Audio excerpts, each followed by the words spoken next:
Hepinize merhaba. Eğer mütercim tercümanlık okumak konusunda meraklı, istekli ama aklı karışık dil öğrencileriyseniz doğru yerdesiniz. Çünkü biz üniversite ve bölüm seçimi süreçlerinde aklınıza takılabilecek sorulara cevap, karşılaşabileceğiniz sorunlara çözüm olabilmek için buradayız. 9 Eylül Üniversitesi'ndeki mütercim ve tercümanlık bölümü çeşitli alanları kapsayan ders seçenekleri sunarak yazılı ve sözlü çeviri üzerinden bir kariyer kurmak isteyen öğrencilerin hepsine hitap ediyor. Bölümümüzde hukuk metinleri çevirisi, tıp metinleri çevirisi, turizm metinleri çevirisi, görsel işitsel çeviri, edebi çeviri gibi çeşitli metin türlerini kapsayan yazılı çeviri dersleri olduğu gibi not alma teknikleri, yazılı metinden sözlü çeviri, ardıl çeviri, eş zamanlı çeviri ve toplum çevirmenliği gibi çeşitli sözlü çeviri dersleri bulunuyor.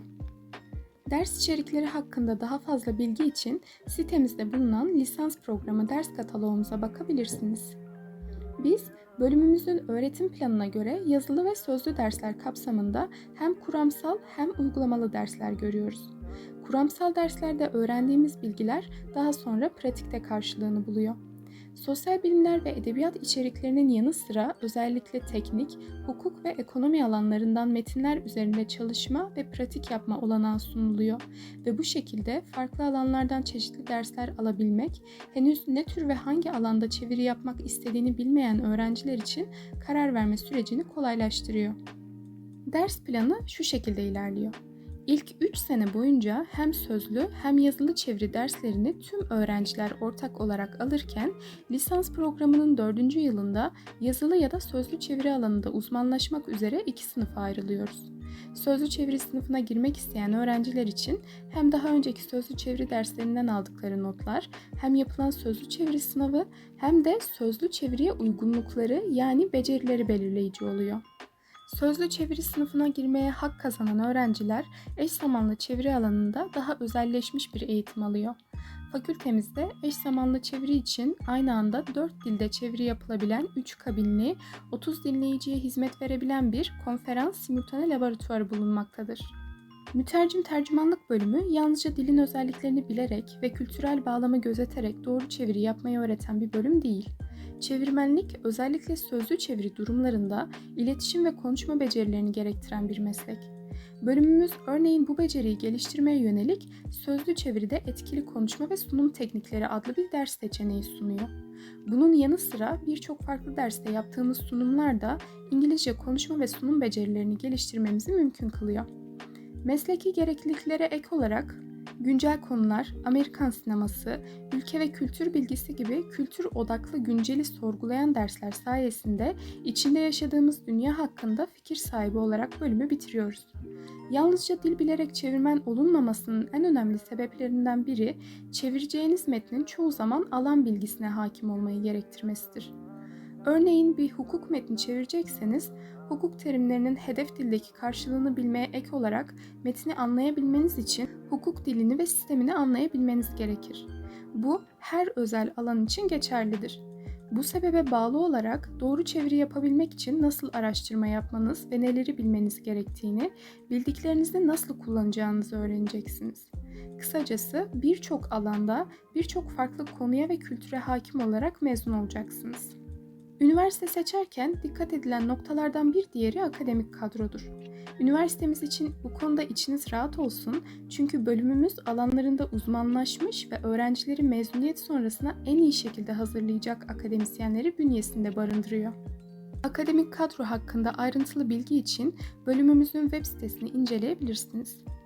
Aday öğrencilerin karar aşamasında aklını en çok kurcalayan konulardan bir diğeri ise gelişen yapay zekanın çevirmenlik mesleğine bir tehdit oluşturup oluşturmadığıdır. Yapılan sayısız araştırma bu konuda endişelenmeniz gereken hiçbir şey olmadığını gösteriyor. Çünkü çeviri araçları ve yapay zeka dilin kurallarını ve sözcüklerin anlamlarını öğrenebilse de metnin bağlamını, kültürel nüanslarını, tonunu ve amacını bir insan çevirmen kadar iyi algılayamıyor. Bu nedenle yapay zekayı bir tehditten çok yardımcı bir araç olarak görmek gerekir ve teknolojik gelişmeleri takip ederek geleceğe hazırlanmak önemlidir. Bu çeviri araçlarını en iyi şekilde kullanabilmeniz için gerekli eğitimi fakültemizde bulunan bilgisayar destekli çeviri laboratuvarımızda alacaksınız.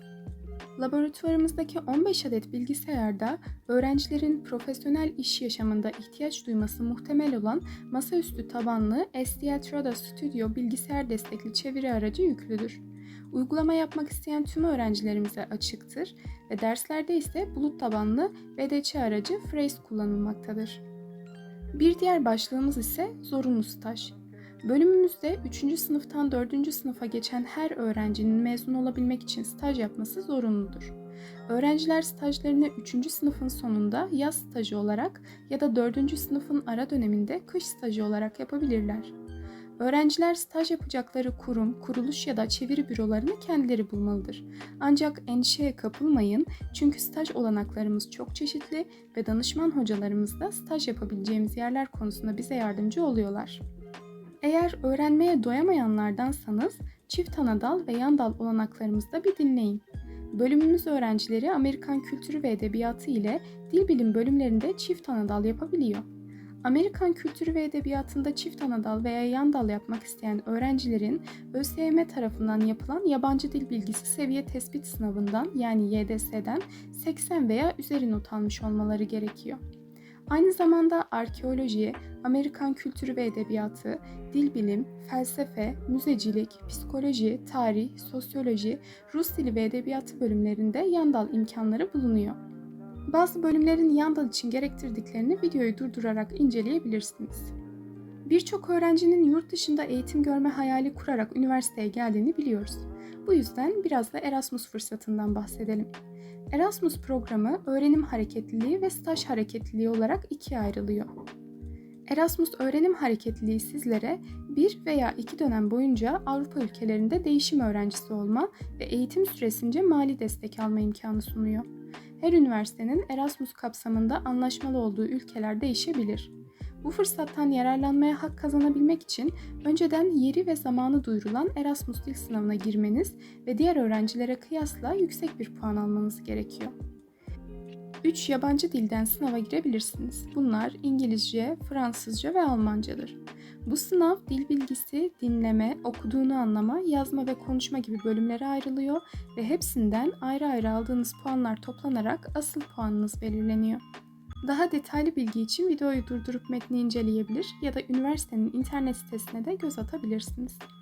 Bölümümüzün anlaşmalı olduğu ülkeler de şu şekildedir: Polonya, Hırvatistan, Letonya, Macaristan, Romanya, İspanya, Almanya ve Fransa. Ülkeye ve üniversiteye göre gereklilikler değişebiliyor, bu yüzden detaylı incelemenizi öneririz. Erasmus staj hareketliliği ise yükseköğretim öğrencilerinin yurt dışındaki işletmelerde veya organizasyonlarda mesleki eğitim alarak veya çalışma deneyimi kazanarak geçirdikleri süreci ifade eder. Öğrenciler lisans, yüksek lisans ve doktora dönemlerinin her birinde toplamda 12 ayı geçmemek koşuluyla birden fazla staj yapabilirler.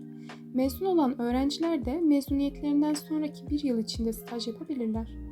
Seçim şartları ve hibe miktarları için ilgili akademik yılın Erasmus Ulusal Teklif Çağrısını inceleyebilirsiniz. Üniversite hayatının sosyal yanını merak edenler için kampüsten ve sosyalleşme imkanlarından da kısaca bahsedelim. Mütercim Tercümanlık bölümü Tınaztepe kampüsündeki Edebiyat Fakültesine bağlıdır. Kampüste tüm öğrencilerin yararlanabileceği amfiteyatro, sentetik atletizm pisti futbol sahası, yüzme havuzu, paintball sahası, okçuluk tesisleri, tenis kortları, açık basketbol sahaları ve daha birçok sosyal tesis bulunmaktadır. Aynı zamanda 9 Eylül Üniversitesi'nde birçok farklı ilgi alanına uygun sayısız topluluk ve kulüp bulunuyor. Bunlardan bizi doğrudan ilgilendireni DÜÇEV yani çeviri topluluğu. Topluluğumuz kurulduğu zamandan beri yalnızca çeviri alanında değil, müzik, sinema, spor, tarih alanlarında da etkinlikler düzenliyor. Mezunlar ve Erasmus'a gitmiş öğrencilerin çevirinin herhangi bir alanında başarılı bir kariyere sahip çevirmenlerin deneyimlerini paylaşabilecekleri konferans ve görüşmeler düzenli olarak planlanıyor. Etkinlikleri daha fazla incelemek için topluluğumuzun internet sitesine göz atabilirsiniz. Peki ya mezun olduktan sonraki kariyer olanakları, iş imkanları neler? Bölümün en popüler kolu olan konferans çevirmenliği ve giderek popülerleşen oyun yerelleştirme alanlarının yanı sıra mezunlarımız uluslararası şirketlerde, turizm ve otelcilik sektöründe, hukuk firmalarında, medya kuruluşlarında, yayın evlerinde, üniversitelerde, çeviri ofislerinde ve konsolosluklarda, çeşitli bakanlıklarda, diplomatik görevlerde, televizyon kanallarında, haber ajanslarında, hastanelerde, sağlık turizminde ve 2 farklı dili barındırıp çeviri içeren her alanda çalışabilirler. Kısaca özetlemek gerekirse, İngilizce mütercim ve tercümanlık lisans programının amacı, kamu ve özel sektörde rekabet edebilen, uzmanlaştıkları sözlü ve yazılı çeviri alanında mütercim tercümanlık mesleğinin gerektirdiği bilgi, beceri ve meslek ahlakına sahip mütercim tercüman adaylarını modern eğitim teknikleriyle yetiştirmektir. Bu bölümün öğrencileri olarak bu video sayesinde aklınızdaki soruları cevaplayabilmiş olmayı umuyoruz. Ancak hala merak ettiğiniz şeyler varsa çeviri topluluğumuzun Instagram hesabından ya da internet sitesinden ulaşmanız durumunda sizlere yardımcı olmak isteyen öğrencilerle görüşebilirsiniz. Bölümümüzde bekleriz. Fakültemizde görüşmek dileğiyle, hoşça kalın.